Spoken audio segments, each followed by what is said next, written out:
Hello guys, তো তোমরা সবাই কেমন আছো? আশা করি সবাই ভালো আছো। আমরাও ভালো আছি মোটামুটি আর কি, বেশি ভালো বলবো না। আর আজকে আবারও একটা নতুন ভিডিও নিয়ে চলে এলাম তোমাদের সামনে। জানি ভিডিওটা অনেক ছোট হয়েছে, তো যতটুকু পেরেছি ততটুকুই শেয়ার করেছি তোমাদের সঙ্গে। শরীরটা এতটা খারাপ যাচ্ছে যে ভিডিও করতেও ভালো লাগছে না, আর কোনো কিছুই ভালো লাগছে না আর কি। ওই সারাদিন শুয়ে বসেই থাকি কাজবাজ করে। তো যতটুকু পারলাম ততটুকুই তোমাদের সঙ্গে আর কি শেয়ার করলাম। তো দেখো, সকাল থেকে আমি ভিডিওটা তো শুরুই করতে পারিনি। তো এটা হচ্ছে 10:30 বাজে এখন। তো এখন থেকে শুরু করলাম আমার ভিডিওটা। দেখো, আমি বেডগুলো সব ক্লিন করে নিয়েছি। নিয়ে সবজি নিয়ে এসেছিলাম রবিবারের দিন। সেই সবজিগুলো না ওইভাবে প্যাকেটের মধ্যে ধরা ছিল। তো দেখি ক্যাপসিকামটা না পুরো পচে গেছে, পচে পুরো জল বেরোচ্ছে ক্যাপসিকাম দিয়ে। আলুগুলোতেও পুরো জল লেগে গেছে। সবজিগুলো বার করা হয়নি, দুটো উচ্ছে পেকে গেছে। তো ওই জন্য ভাবলাম না সবজিগুলো ফ্রিজে ঢুকিয়ে দিই। তো তারপর সবজিগুলো দেখো সব বার করে এনেছি, নিয়ে ফ্রিজে ঢুকিয়ে দেবো এখন। আর আলুগুলোও সব সাজিতে নিয়ে নিলাম। তো আগের দিন বাজার করে নিয়ে এসেছিলাম, নিয়ে এসে বৃষ্টি পড়ছিলো, বৃষ্টির জল লেগেছিলো, তো ওই জন্য এই অবস্থা।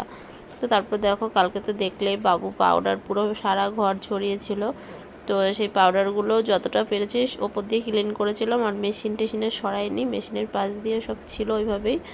তো আজকে দেখো সকালবেলা আমি এইগুলো সব পরিষ্কার করে নিচ্ছি। পাউডার এখনও রয়েছে কতটা, তো এটা পরিষ্কার করে নিন, আমি ঘরটা মুছে নেব আর কি। তো তার মধ্যেও দেখো পাপ্পা খেলছে, বল ছড়ে, এটা ছড়ে, ওটা ছড়ে, সারাদিন ঘর নোংরা করতেই থাকে। আমি একদিক দিয়ে গোছাতে থাকি, আর একদিক দিয়ে নোংরা করতে থাকে। তো দেখো, তারপর শরীর খারাপ অবস্থা নিয়েও আবার ঘরটাও মুছে নিলাম। নিয়ে মানে খুব কষ্ট করেও রান্নাটা করেছি আর কি। রান্না করে গিয়ে শুয়ে পড়েছি। শরীরটা একদম ভালো লাগছিলো না, মুখে ভীষণ যন্ত্রণা হচ্ছিলো। তো মাথার মধ্যে যন্ত্রণা, খালি মাথা ঘোরাচ্ছিলো, ভালোই লাগছিলো না কোনো কিছুই। তো আমি এই যে চিংড়ি মাছ, আর এই যে এগুলোরে কী মাছ বলে জানি না, তো মাছগুলো ভিজিয়ে নিয়েছি। আর এই যে সবজিগুলো ওইখানটায় বার করে নিয়েছি। তো সবজিগুলো এখন কেটে নেব। তো তারপরে দেখো আমি সবজিগুলো কেটে নিয়েছি, আর চিংড়ি মাছটা ভেজে নিলাম। তো এই যে পুঁই শাক আর আলু কেটেছি, চিংড়ি মাছ ভেজে নিয়েছি, এদিকে কুমড়ো আলু কেটে নিয়েছি। তো আমার রান্নাবান্না হয়ে গেছে। আর এই যে মাম্মা চলে এসছে, ওর পাপ্পা গেছিলো একটু বাইরে। তো ওর পাপ্পা একেবারে মাম্মামকে নিয়েই এই যে বাড়িতে এলো। তো আমাদের এখনও খাওয়া দাওয়া হয়নি, কিন্তু টাইম হয়ে গেছে আর কি। আর মাম্মামের বাসও না আজকে অনেকটা লেট করে এসছে। তো দেখো, হাজব্যান্ড ওষুধ নিয়ে এসছে আমার জন্য। তো এখন ওষুধটা খেয়ে নেবো আর কি, ভাত খেয়ে। তো বললাম না, মুখের এই প্রবলেমের জন্য ভীষণ পরেশানিতে আছি, কিছুই খেতে পাচ্ছি না। তো দেখি চলো ওষুধটা খাই, খেয়ে কমে নাকি, কতটা কমে। তো কমে গেলে তো ভালো, আর না কমলে তো মানে অবস্থা খারাপ। দেখো তোমরা একবার কতটা মানে ইনফেকশন হয়ে গেছে আর কি। তো মানে ইনফেকশনটা যা, মানে খাবার খেতে গেলে না পুরো জ্বলে যাচ্ছে আর কি মুখের মধ্যে। মানে কোনো খাবার মুখে দিলে আর কি পুরো মানে এত জ্বালা করছে যে তুমি খাওয়া বন্ধ করে দিয়ে চুপচাপ মুখ নিয়ে তো চলো, আমার রান্না হয়ে গেছে অনেকক্ষণ আগেই। আর ওর বাবা বাড়িতে ছিল না, একটু আগে বাড়িতে আসলো। এখন বাজে 5:30। আমি কথা বলতে পারছি না, খুব কষ্ট করে কথা বলছি। তো এখন বাজে 5:30।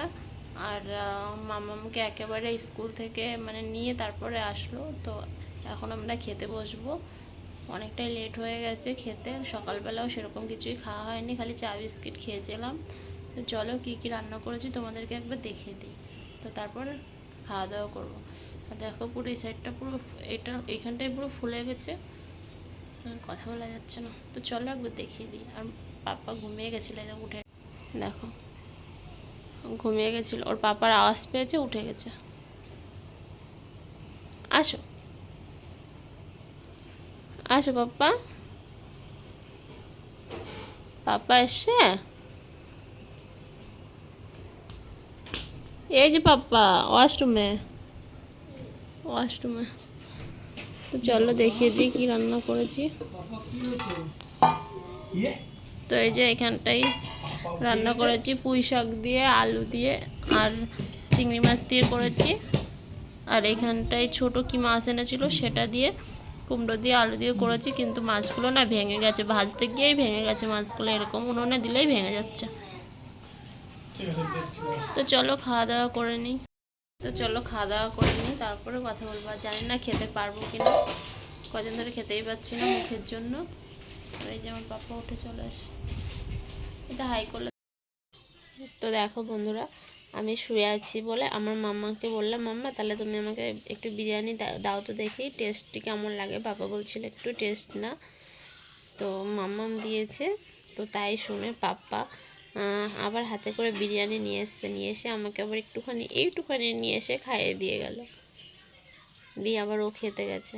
তো কালকে বিরিয়ানিটা নিয়ে এসেছিলো ভীষণ বাজে আর কি, এত বিচ্ছিরি বিরিয়ানি, আমাকে খাইয়ে দিয়ে চলে গেছে। আর এখন বাজে রাত 10টা, দেখো কি বৃষ্টি নেমেছে। তো চলো বাই।